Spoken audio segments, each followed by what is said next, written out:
કે બીજાને મોકલજો. બોલો તમારું નામ. હું જાગું છું. તો ઊંઘું છું. તમારું નામ બોલો ને બેન. અરે હું જાગું છું.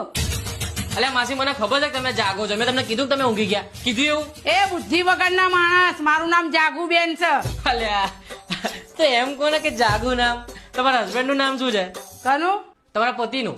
કનું અરે માસી તમારા ઘરવાળા તો હશે ને, એમનું નામ બોલો એટલે હું લખું. બોલો. અરે કનું અલે આ માસી તમે તો મગજની પથારી ફેરવી નાખી યાર. તમને શુદ્ધ ગુજરાતીમાં કહું છું કે તમારા ઘરવાળાનું નામ શું છે, તો ઘરવાળાનું નામ કહો તો હું એ લખી નાખું. અલ્યા હું તને શુદ્ધ ગુજરાતી ભાષામાં જ કેવું છું કે મારા ઘરવાળાનું નામ કનુભાઈ છે. માસી આમ સરખું કહો ખબર પડે કે કનું નામ, તો મને ખબર પડે એમ. ખબર નહીં એમાં ડબલાવાનું કોણ નોકરી રાખે છે કે બીજા